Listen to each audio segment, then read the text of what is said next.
प्रिय विद्यार्थियों, कक्षा 12 रसायन विज्ञान के अध्याय 1 ठोस अवस्था में आज हम आपको ठोसों में अपूर्णताएं के विषय पर जानकारी देंगे। विद्यार्थियों, पूर्व वीडियो में हमने ठोसों में अपूर्णताएं पर काफ़ी कुछ जानकारी ली थी। अगली कड़ी में क्रिस्टलीय ठोस के अंदर अपूर्णताएं क्या होती है, दोष क्या होते हैं, उनके बारे में जानकारी लेंगे। टॉपिक जो है, विषय है, वो आसान इसलिए बन जाएगा अगर आप इसके सिद्धांत और कंसेप्ट को ठीक से समझेंगे तो ये विषय आपके लिए बेहद आसान है और इसको मेमोरी के लिए आपको याद करना आवश्यक होगा। इसलिए कंसेप्ट को अगर आप समझ जाएंगे तो ये आपको आसानी से याद हो जाएगा। तो लीजिए बात करते हैं ठोसों में अपूर्णता या क्रिस्टलीय ठोस में दोष क्या होते हैं। आइए जानकारी लेते हैं। देखिए, क्रिस्टल होता है, वो हमने पढ़ा था कि किसी भी क्रिस्टल के अंदर जो अवयवी कण है वो एक निश्चित पैटर्न में होते हैं और जब कोई भी क्रिस्टल निश्चित पैटर्न में होता है तो एक आदर्श क्रिस्टल कहलाता है। आदर्श क्रिस्टल का मतलब होता है अवयवी कण अपने निश्चित स्थानों पर व्यवस्थित रहना और इसी को हम आदर्श क्रिस्टल बोलते हैं। लेकिन प्रकृति में किसी प्रकार का कोई भी आदर्श क्रिस्टल नहीं होता है, कोई न कोई दोष उसमें आवश्यक रूप से पाया जाएगा। इसलिए कोई भी क्रिस्टलीय ठोस आदर्श क्रिस्टलीय ठोस नहीं होता है। तो आइए जानकारी लेते हैं इसके बारे में कि नॉर्मली रूप से हम देखते हैं कि कोई भी क्रिस्टल होता है, उसके अवयवी कण हैं, अवयवी कण उसके कोणों पर स्थित होते हैं। इसी प्रकार से एक क्रिस्टल, निश्चित क्रिस्टल है, वो बनता है। लेकिन किसी एक कोणे का अवयवी कण, इसको हम जालक बिंदु भी बोलते हैं, अगर ये अपना स्थान छोड़ दे तो इस क्रिस्टल में फिर दोष उत्पन्न हो जाएगा, जिसको अपन क्रिस्टलीय दोष बोलते हैं। देखिए, क्रिस्टलीय जालक ठोस के अंदर दोष है वो दो प्रकार के होते हैं। एक तो होता है बच्चों बिंदु दोष और दूसरा होता है रेखीय दोष। बिंदु दोष में क्या होता है कि कोई भी क्रिस्टल जालक होता है, उसमें कोई निश्चित पैटर्न में कोई भी अवयवी कण अपना स्थान छोड़ देता है तो उसको अपन बिंदु दोष कहते हैं। जबकि रेखीय दोष में क्या होता है कि कोई भी क्रिस्टल होता है वो उसकी एक रेखीय स्थिति होती है, उस संपूर्ण रेखीय स्थिति में कोई ना कोई दोष उत्पन्न होगा। यानी संपूर्ण रेखा है, उसमें कोई ना कोई दोष होगा, उसके कोई ना कोई अवयवी कण है वो अपने स्थान पर नहीं होंगे, तो वो होगा रेखीय दोष। तो आइए क्रिस्टलीय दोष में अर्थात ठोसों में दोष के अंदर प्रकारों के बारे में जानकारी लेते हैं। सबसे पहले आता है बिंदु दोष, दूसरा होता है रेखीय दोष। बिंदु दोष को रस समीकरणमितीय दोष भी कहते हैं। रस समीकरणमिति का मतलब होता है स्टाइकियोमेट्रिक डिसऑर्डर। स्टाइकियोमेट्रिक डिसऑर्डर अर्थात स्टाइकियोमेट्रिक दोष का मतलब होता है कि कोई भी सूत्र बनता है, हम देखते हैं कि वो कोई ना कोई रस समीकरणमिति से संतुलित होता है, तो उसमें धनायन एवं ऋणायनों के आवेश संतुलित होते हैं, जिसके कारण से वो निरावेशित हो जाता है, उदासीन हो जाता है। तो वो रस समीकरणीय मिति के अंदर उनके परमाणु हैं, उनकी संख्या बराबर होती है। तो ऐसी संख्याएं जब बराबर होती है और क्रिस्टल पूर्णतया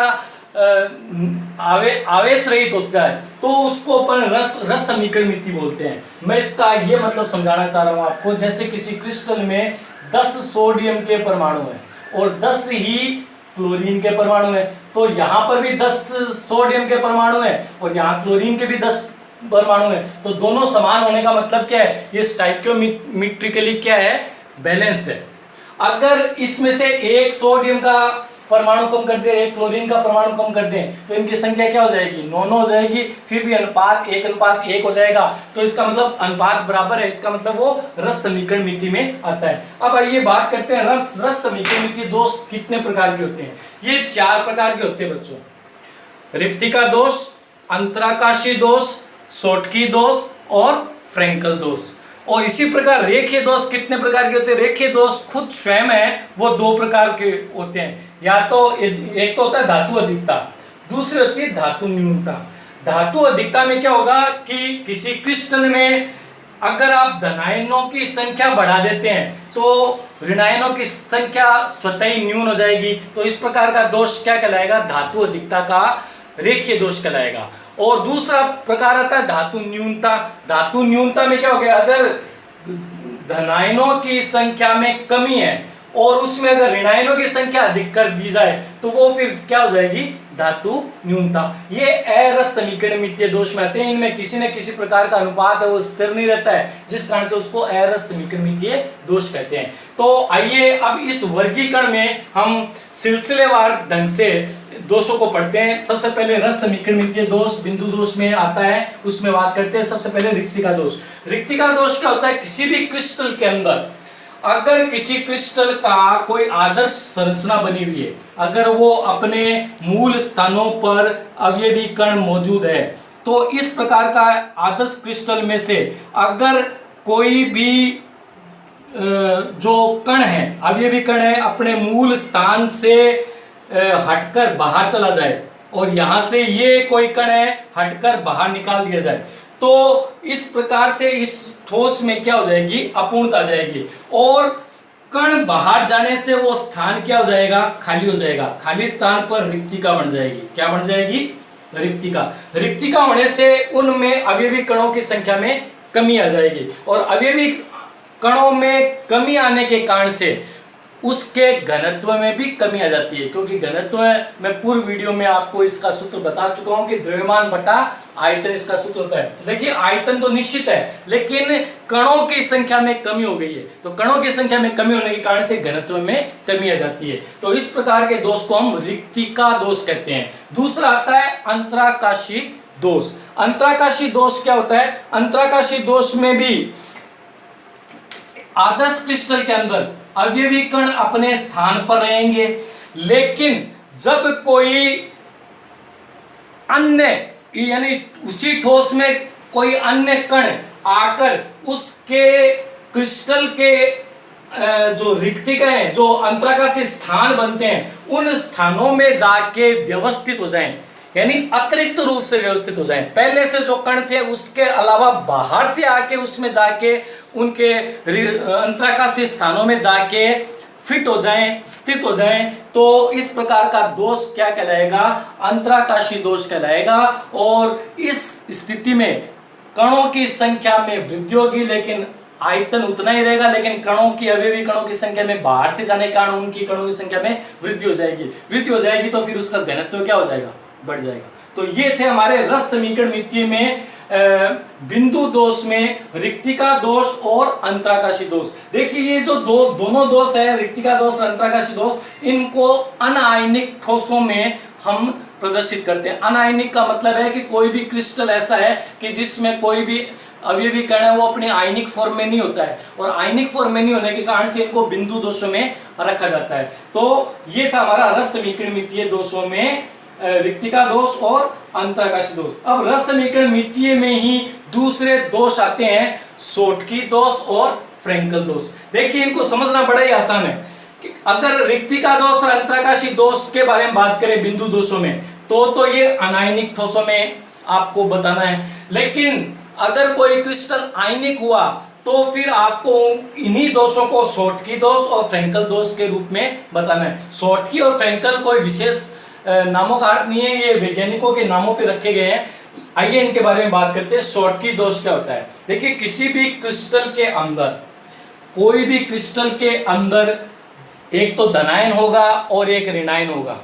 धनायन और ऋणायन अपनी निश्चित व्यवस्था, निश्चित पैटर्न में एक दूसरे में व्यवस्थित होते हैं। इस प्रकार के दोषों में रस समीकरणमितीय अनुपात भी क्या होता है, स्थिर होता है। मेरे कहने का मतलब है अगर किसी क्रिस्टल में 10 सोडियम के परमाणु हैं तो 10 ही क्लोरीन के परमाणु होंगे। अब इस दोष में होगा क्या, दोष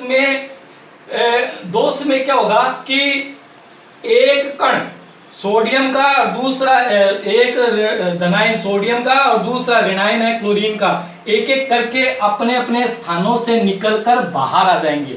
बाहर आ जाएंगे तो इस प्रकार का दोष क्या कहलाएगा, शॉर्टकी दोष कहलाएगा। और इसमें घनत्व ठीक उसी तरह जैसे रिक्तिका दोष में घनत्व कम होता है, इसमें भी घनत्व कम हो जाएगा, क्योंकि सोडियम और क्लोरीन है वो कम हो जाते हैं। तो में घनत्व है ठीक उसी प्रकार से रिक्तिका दोष की तरह कम हो जाता है, क्योंकि इसके क्रिस्टल में से सोडियम धनायन और क्लोरीन ऋणायन बाहर निकल जाते हैं, और बाहर निकलने के कारण से इनके स्थानों पर ये रिक्तियां बन जाती है, और रिक्तियां बनने के कारण से इस दोष को शॉटकी दोष कहेंगे। इसको शॉटकी दोष इसलिए बोलते हैं क्योंकि इस प्रकार के दोष आयनिक ठोसों में रखे जाते हैं, और जो आयनिक ठोसों में रिक्तिका और अंतराकाशी दोष होंगे उनको क्रमशः शॉटकी और फ्रैंकल दोष का नाम दिया जाता है। अगर अनायनिक ठोस होंगे तो फिर उनका नाम रिक्तिका और अंतराकाशी दोष रखा जाएगा। तो ये बेहद आसान है समझना। फिर आता है बच्चों फ्रैंकल दोष। फ्रैंकल दोष में क्या होता है, ये भी आयनिक ठोसों में होता है, लेकिन इसमें क्या होता है कि किसी निश्चित क्रिस्टल के आयतन में किसी भी प्रकार का जो धनायन है, ये देखो खासकर धनायन के लिए ही लागू होगा। क्यों होगा?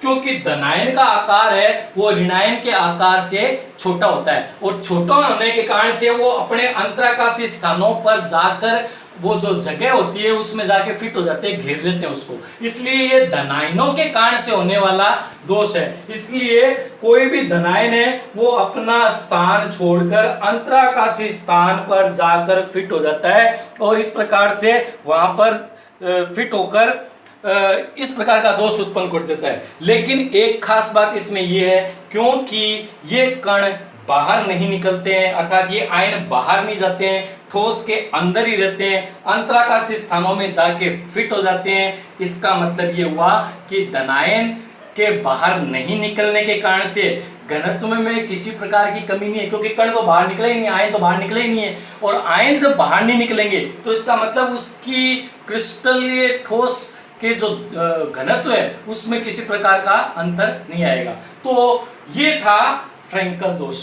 आशा आपको पूर्ण रूप से आपको ये रस समीकरण मितीय में जो आज मैंने आपको दो दोष बताए थे, रिक्तिका दोष, अंतराकाशी दोष, शॉटकी दोष और फ्रैंकल दोष, बहुत आसानी से समझ में आ गए। आइए इनके उदाहरणों पे बात करते हैं। देखिए एग्जाम के अंदर कोई भी परिभाषा पूछने के साथ उसका उदाहरण जरूर पूछा जाता है, क्योंकि केमिस्ट्री है, कोई भी साइंस का जो सब्जेक्ट होता है वो उदाहरण बेस्ड होता है। कोई भी सिद्धांत दिया जाता है तो उसका नीचे उसका उदाहरण देना आवश्यक होता है। उसी कारण से उस सिद्धांत की पुष्टि होती है, उसी कारण से वो जो उदाहरण है वो दिया जाता है। तो देखिए आइए शॉटकी दोष और फ्रैंकल दोष में दो उदाहरण की बात करते हैं। शॉटकी दोष के अंदर सोडियम क्लोराइड,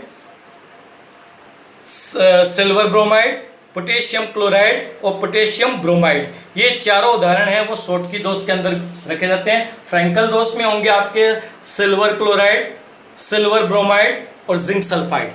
आपने इन उदाहरणों में एक चीज देखी है common, silver bromide. Silver bromide Schottky में भी होता है और फ्रैंकल में होता है। तो ये उदाहरण है वो बहुत बार पूछा जाता है कि एक ऐसा उदाहरण दीजिए जो शॉटकी और फ्रैंकल दोष दोनों में होता है। और इसका जो सिद्धांत है वो इनके आकारों के समान होने के कारण से ये कॉमनली रूप से यहाँ पे रखा जाता है। तो ये था हमारा जो दोष है शॉटकी दोष और फ्रैंकल दोष। देखिए इसमें एक चीज मैं आपको और बताता हूँ, ये दोष उत्पन्न कैसे होते हैं। इन दोषों में उत्पन्न होने का एक ही कारण है कि जब भी किसी क्रिस्टल को आप टेम्परेचर देंगे तो वह अर्थात तापमान में वृद्धि करेंगे तो यह अपने अवयवीकरण अर्थात जालक बिंदुओं अर्थात निश्चित पैटर्न की जो व्यवस्था होगी वहां से कण अपना स्थान या तो बाहर निकलेंगे और या फिर उसी क्रिस्टलीय ठोस के अंतराकाशी स्थानों में जाके व्यवस्थित होंगे। ये स्थिति कब बनेगी? तापमान में परिवर्तन के कारण। दूसरी स्थिति बनेगी समन्वय संख्या। समन्वय संख्या मैंने आपको पूर्व वीडियो में बता दिया था कि किसी कण को जब आसपास के कणों द्वारा घेरा जाता है और वो उसको छूता है तो छूने वाले कणों की संख्या के आधार पर उसकी समन्वय संख्या बताई जाती है। तो देखिए शॉटकी दोष में उच्च समन्वय संख्या होने के कारण वो अपने जो क्रिस्टल है उसको बाहर निकल जाता है। तो इस प्रकार से उच्च समन्वय संख्या होगी तो शॉटकी दोष होगा, लेकिन निम्न समन्वय संख्या होगी तो फिर फ्रैंकल दोष होगा। तो ये था हमारा आज का टॉपिक रस समीकरण मितीय दोष में मैंने आपको ये चारों प्रकार बता दिए। अगले वीडियो में हम रेखीय दोषों के अंदर अरस समीकरण मितीय दोष पढ़ेंगे। तब तक के लिए